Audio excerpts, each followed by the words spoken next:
Bonjour à tous, ici Pauline Roche. Bienvenue sur ma chaîne dédiée à la santé et aux avancées fascinantes en biotechnologie. Si vous êtes curieux de découvrir comment ces innovations transforment notre bien-être et notre avenir, n'hésitez pas à vous abonner pour ne rien manquer. Prêt à en savoir plus? Bonjour Allons-y! à tous.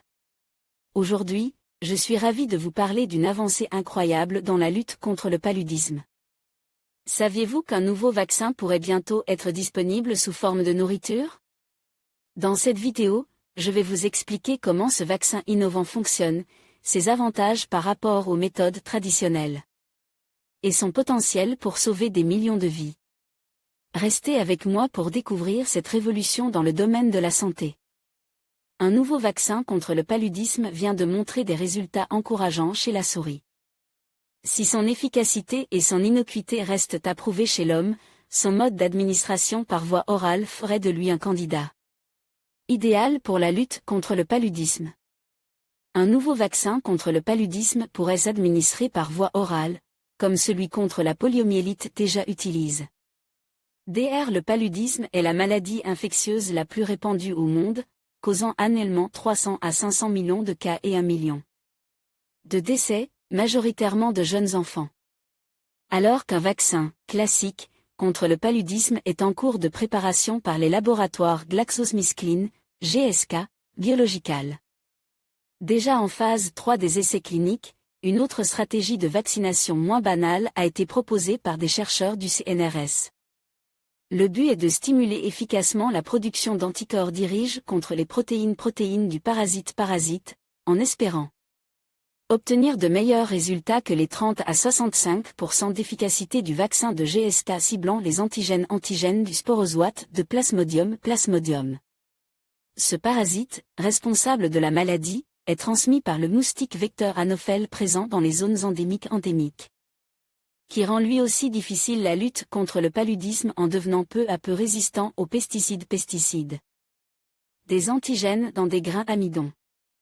Afin de synthétiser des antigènes du parasite sable et immunogènes, les scientifiques ont eu l'idée de générer des protéines de Plasmodium fusionnées à enzyme GBSS, pour granule Bundestarch synthase.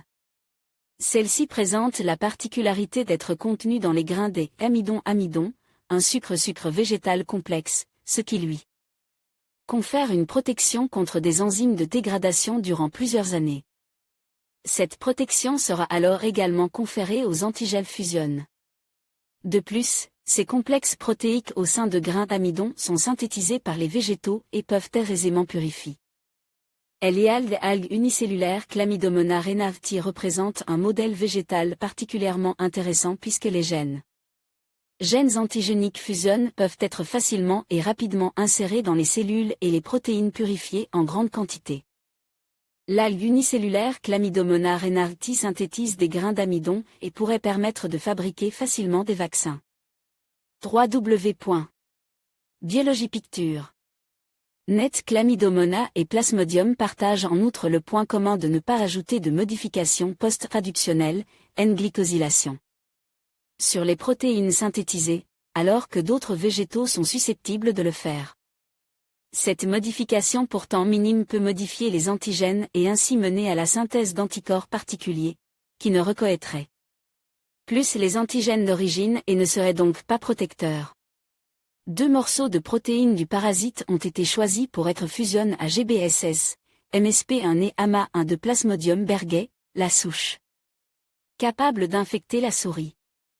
Après s'être assuré par immunolocalisation que les protéines de fusion étaient bien localisées dans les grains d'amidon, les scientifiques ont immunisé des souris par injection intrapéritonéale. Les grains d'amidon modifiés confèrent une immunité. Quelle que soit la construction administrée, les souris immunisées ont mieux survécu à l'infection d'une nose létale. De globules rouges infestent de parasites, 10 000 cellules, que les souris contrôlent.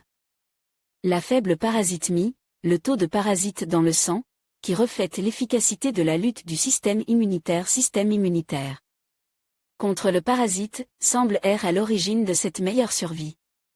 En plus de cette nouvelle déjà bonne, le plus surprenant et intéressant à la fois est que ingestion par voie orale des Différents types d'amidon confèrent également une immunité significative aux souris face à Plasmodium berghei. Parmi ces résultats, publiés dans la revue PLOS ONE, 2 choses sont à retenir.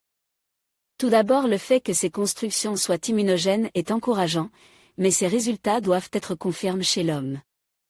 Face à son propre parasite, l'Asmodium falciparum.